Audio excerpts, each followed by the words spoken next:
Noswaith, good evening. A woman from Gwynedd says her husband faces a second leg amputation due to services moving from their local hospital. Vascular services were downgraded in Bangor and Wrexham in 2019 in favour of centralising them at Ysbyty Glan Clwyd. Esill Cali says it's been detrimental to patients like her husband Pete, but the local health board has defended the changes. Gwyn Loader reports. There's been a surge in domestic violence cases where it's the children and not the parents who are abusive. That's according to one of Wales's only specialist support services.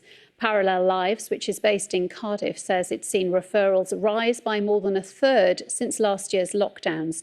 Cases can involve children as young as 5, with some parents reporting being attacked with knives and scissors. Will Fife has more.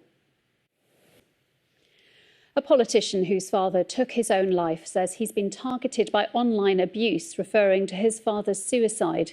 Jack Sargent, who succeeded his father Carl as the Senedd member for Alyn and Deeside, says he's had to refer the matter to the police. Speaking to BBC Wales's Walescast podcast, Mr Sargent says social media platforms need to do more to tackle online abuse.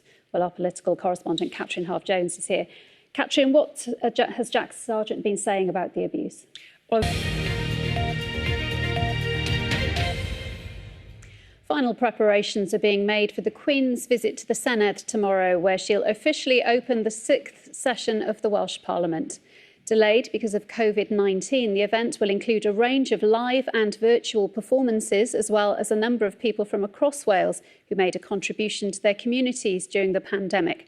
Our political correspondent James Williams is in Cardiff Bay. James, there's a packed schedule for the opening tomorrow. An intensive care consultant who's been on the front line treating COVID patients since the start of the pandemic has been speaking about the impact misinformation has had on her work. Amy Jones says some patients have refused care and asked for unproven treatments. Danny Thomas reports. Over the past... Neville Howard ending that report by David Grundy. Well, let's get the weather forecast now. Sabrina, fairly quiet on the weather front. Hi, Rebecca. Yes, it's been very quiet. Sabrina, thank you. That's Wales Today. We'll be back at 10:25 after the BBC News at 10 from all of us here. Have a good evening. Thanks for watching. Goodbye.